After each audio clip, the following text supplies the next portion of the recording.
Welcome to Dying to Tell You, the Caring Perspective. I think you know that typically we interview people who are coming to the end of their life, but I had a lot of friends and colleagues who have listened and had stories to tell about people that were coming to the end of their life, patients that really changed their life. And so I wanted to give people the opportunity to tell those stories, to share those stories, people that couldn't share them on their own. And so this is the caring perspective, so the perspective of healthcare workers. And today we have with us Lisa Pahl, who is a social worker. Welcome. Hi, I'm glad to be here, Cody. So tell us where you are and tell us a little about yourself and how you got into what you do. Sure. So I am located in Los Angeles, originating from a small farm in northern Michigan. I moved to LA about 22 years ago, and I've been working in hospice about 18 years. I also worked in emergency medicine for 7 years, overlapping that time.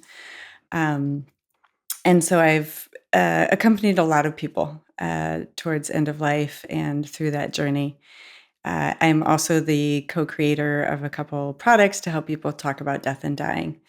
So I do a little bit of macro level in terms of trying to educate the community on how to have these conversations. And then I work half-time currently in hospice, which I love. Cool. Yeah. You're still doing it. Still doing it. Cool. Today included. Oh, wow. Okay. Well, Thanks for joining us after a day of work. Yeah. It was quite a day. As a social worker, we sometimes we are sometimes there when someone takes their last breath. Yeah. And today happened to be one of those days. Oh, wow.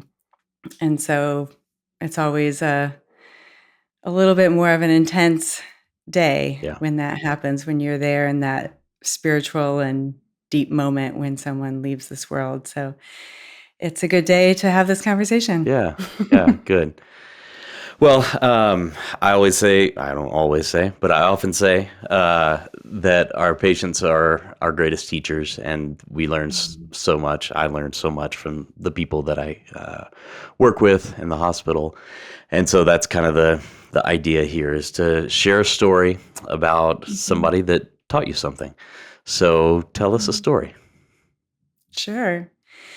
So about 5 years into my hospice career, I met a woman who was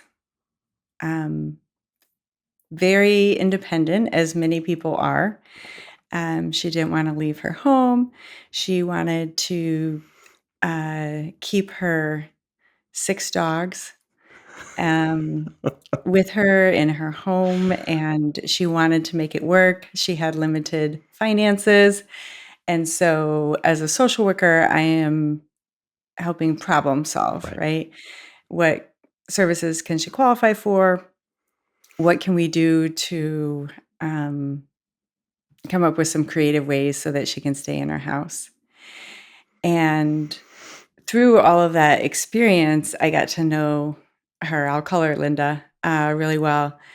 And, there are just people that walk into your life, or you walk into their life, as it was. Right. I knocked on the door.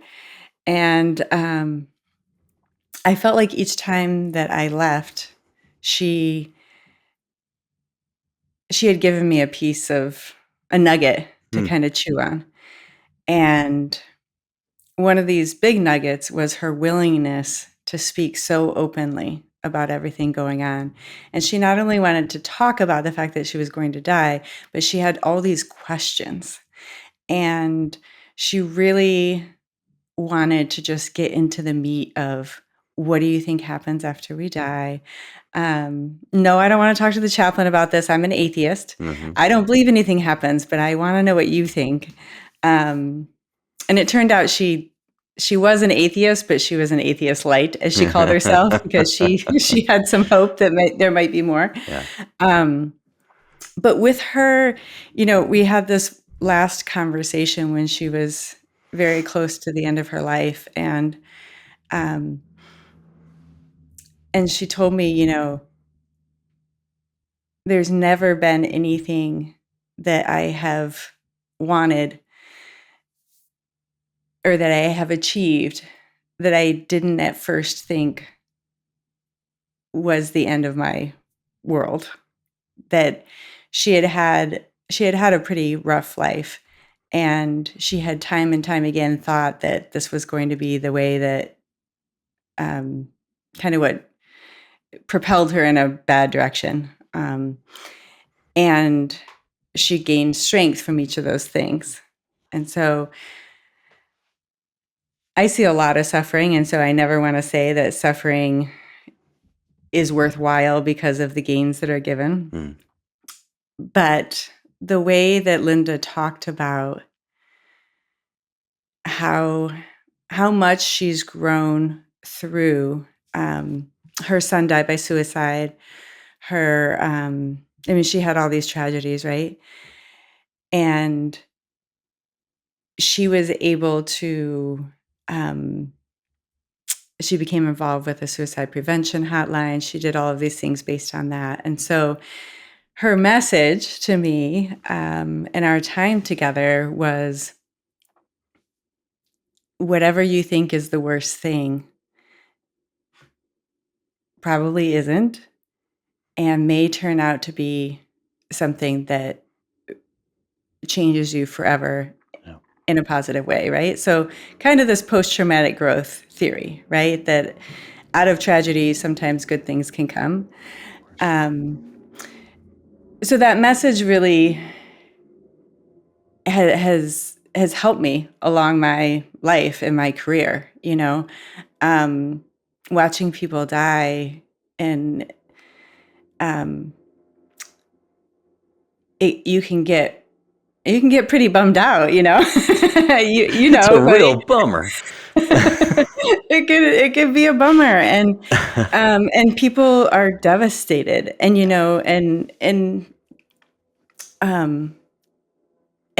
her words have just continued to help me have faith and confidence that these people I'm supporting are going to be okay. They are going to get through this, even though I see them in that moment of pain and suffering and grief. We are a resilient being. It's remarkable what we can deal with. And so, yeah. And the fact that she was so open with me, it really, about her dying process, she was my first patient that I had that was really like, that's what she wanted to talk about every time I went there. She didn't want to talk about a book she had read, or her grandkids coming over, or her symptoms. She just wanted to get into she wanted to get into the meat of it. And in doing that, it got me more comfortable being able to really sit with people in those conversations. Because I think people might be surprised to know that people working in hospice they're not always that great at really talking about the fact that this person's going to die. Yeah.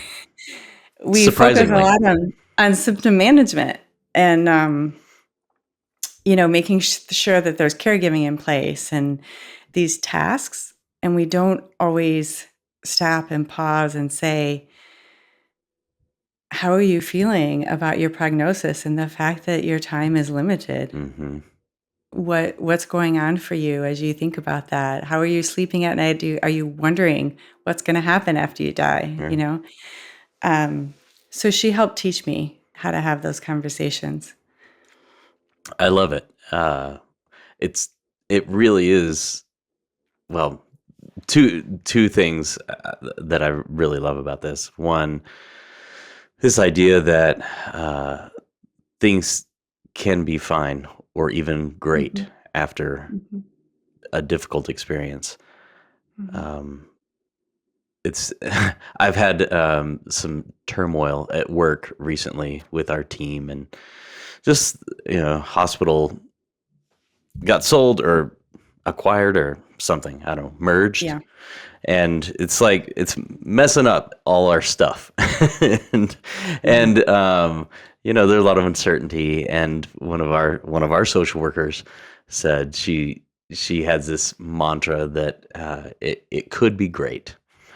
It could be Mm. great, which is the truth. When there's uncertainty, there's equal chances that it could be terrible and it could be great. And a lot of it has to do with me, right? Like Yeah. how I'm receiving this and playing the cards I'm dealt. But um, Mhm. we suffer a lot in the imagined future, um, Mm.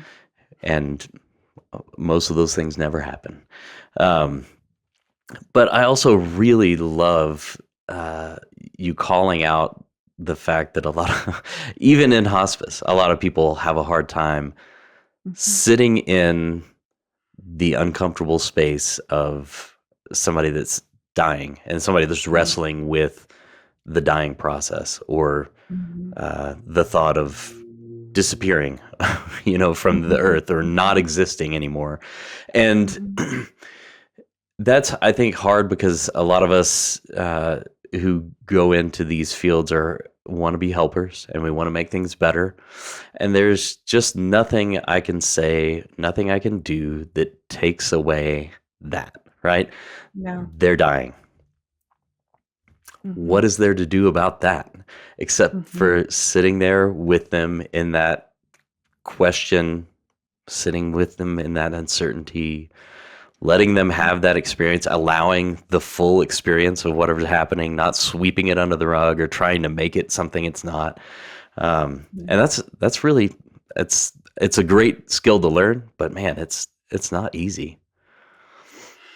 It's not easy. Even after all It's not. these years, I mean, I still have a hard Mhm. time sometimes.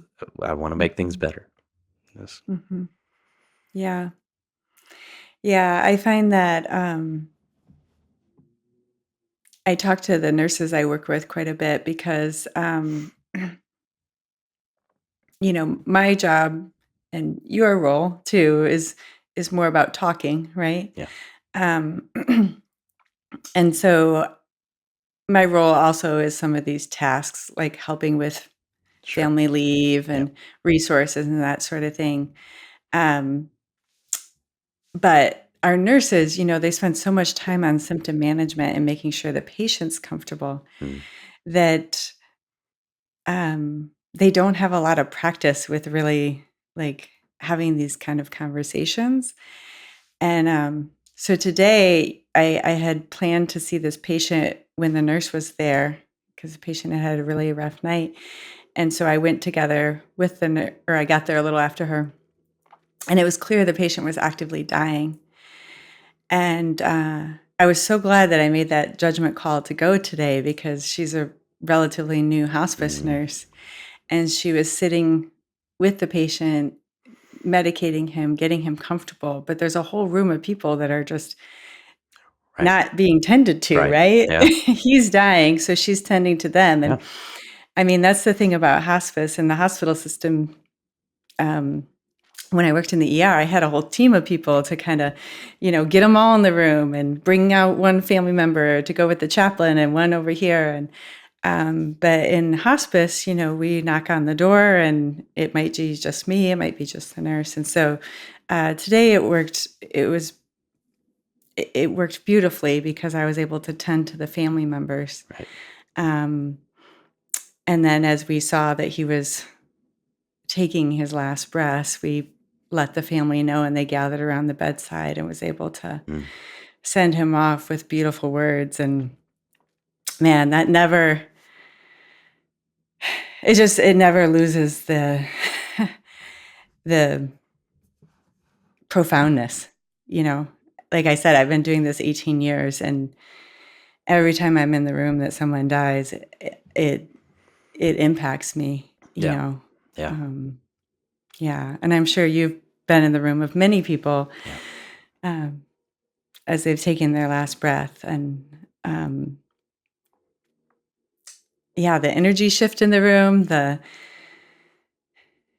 the way the person looks when they're gone, it really, it's profound. It stays with you. Yeah. Yeah. Yeah.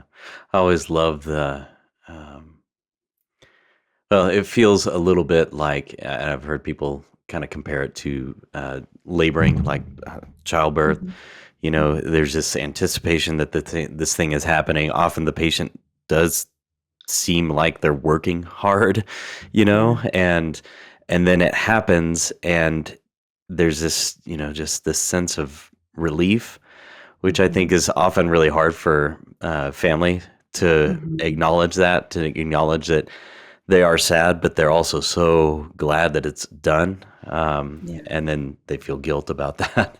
We've talked about that Mhm. before, but yeah, it is really impactful to be there for that, and to see those, especially the interactions between family and the person who's dying as that's Mhm. happening. Oh, It's just, it's so, I don't know. It's really a gift. Um, it's not really my space, but I'm there just kind of bearing witness, and yeah. participating when I'm called upon to do so. But it's what a gift to be able to witness that. It's really cool. Yeah. I was sharing with the family today. I mean, sometimes you can get despondent about the state of our country and world and things happening, and um, the news might make you think that people are, I don't know, not caring individuals. But I drive all over LA, and to go into people's homes where they are taking care of each other Hmm.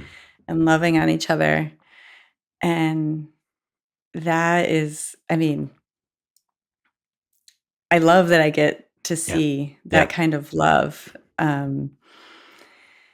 Not always. There are situations where that can't happen, or um, the person themselves was burned bridges and yeah, doesn't have people at their bedside, and that happens too. And then in that space, we become yeah, the ones to bear witness to those people,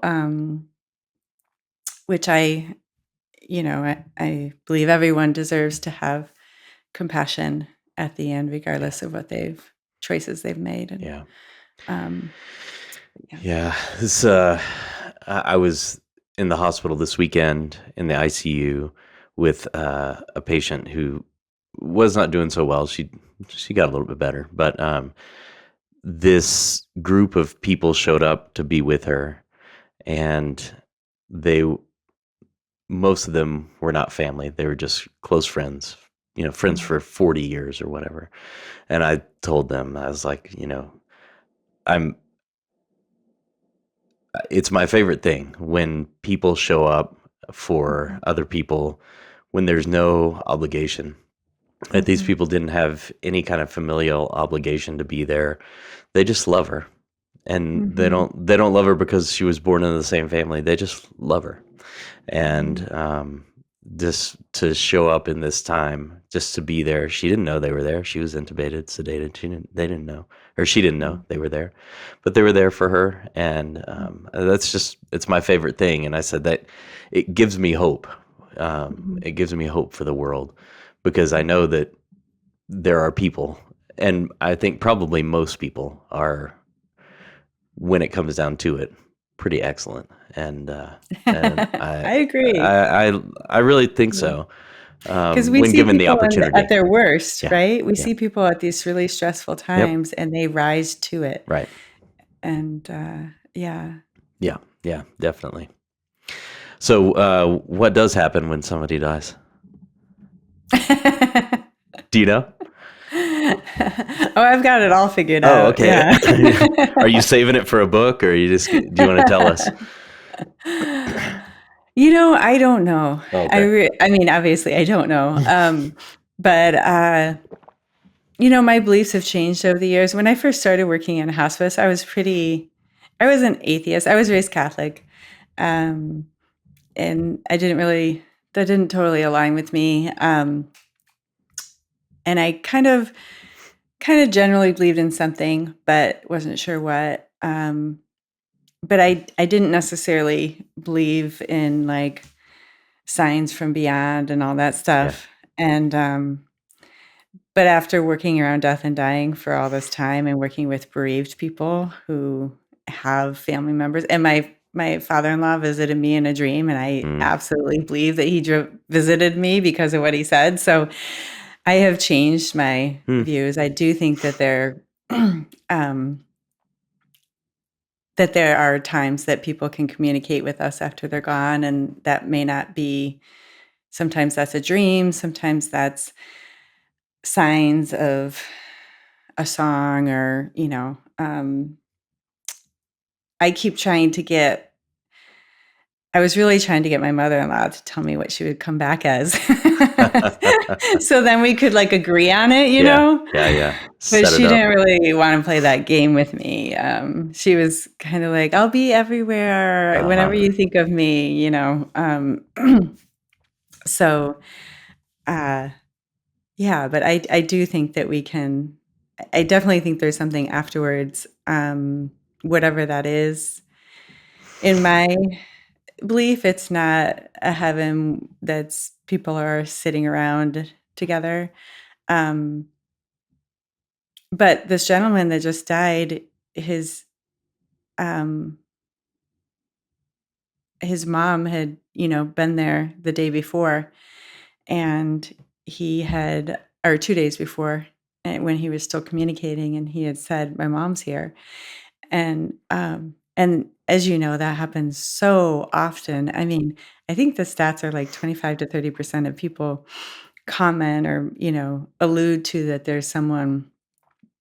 In my experience, it's usually mom, Mm. sometimes someone else, but it's often the person's mom that's there to welcome them, is how I look at it. And Mm-hmm. so, but I don't know if that then means that we're like sitting together having coffee cake or something. I think it's more the idea of the person, or Mm-hmm. the warmth of the person, or the feeling of the person, than the person. Yeah. Well, I What have do you my think? hopes. Oh, I don't know. I don't know. I mean, yeah, I too have had experiences. Two different men that died. One was my granddad, and one was a man who was kind of a surrogate grandfather type person. And each of them, the night after they died, I dreamed, and they came to me, and yeah. So was it a dream? Was it them? What's the difference, really? Does it Yeah. matter? I don't know. It was comforting at the time. It was really comforting, Mhm. and so I just try to accept that for what it is. I have my hopes, you know. Mhm. I hope there's something Mhm. afterwards, but if there's not, then I won't know. Mhm. So Mhm. and Mhm. probably won't be bothered by it. Well, Yeah, that's what my atheist patients, I wrote a blog post about this once, and um,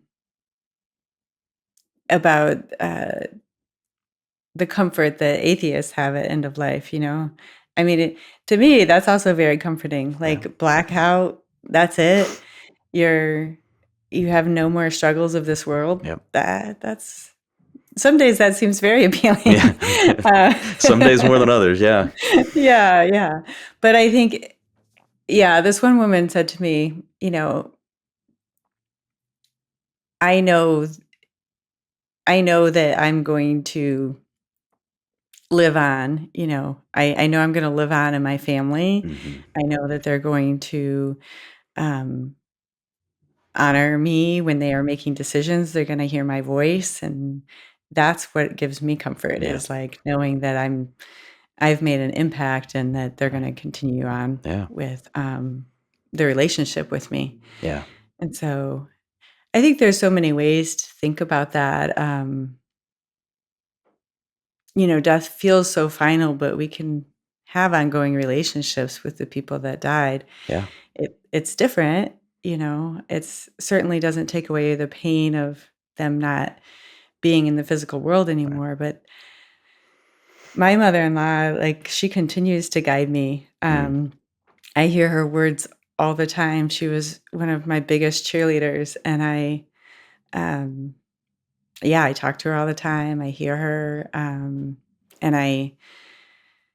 uh, that relationship, I find ways to, stay connected to her, reading some of her writings and um, wearing her perfume or clothes or, all the Yeah. things we do to kind of like keep that going. That's really cool. That's really cool. Yeah. Well, that's a great story. Thank you. Thank you for sharing that. Thank you to Linda, whose name is probably Thank not you to Linda. Linda. Yeah. Yeah. um, Yes. yeah, great. Thank you. Thank you so much for sharing that. Mhm. Tell us about your the death deck.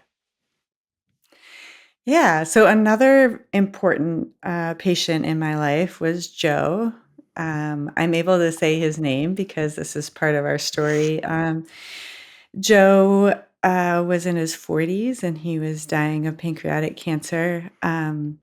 He, like many people that are young, came onto hospice at the very end of his life. And so I was the social worker for him and his wife, Lori, and their two little kids. Um, and so through Joe's dying process, there were a lot of questions over what he would have wanted, um, how much medication he would want. Would he want to be more sedated, or did he think of this as a spiritual experience? There were differences in opinion in the family about that. Um, there were questions about how involved he would want the kids to be, if he would want the kids to see him at the very end.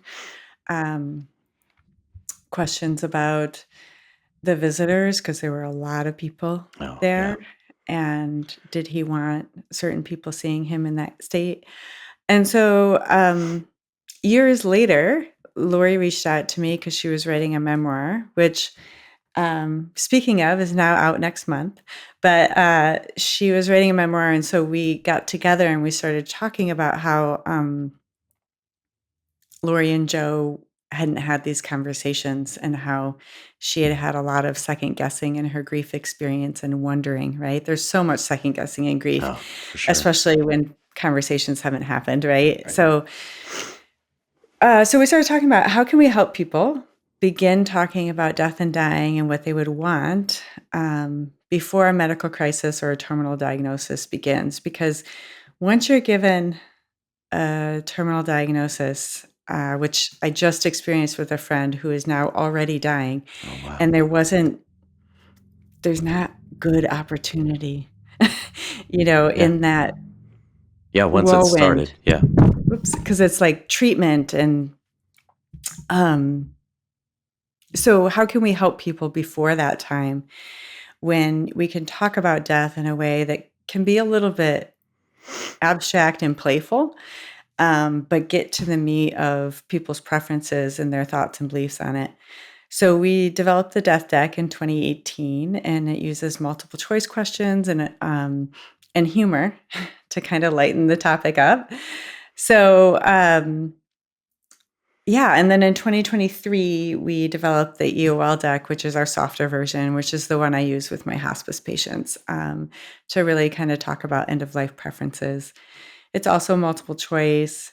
The tone is casual with like a smidge of sassy grandma, but not really like a ton of humor because it's more sensitive. Sure.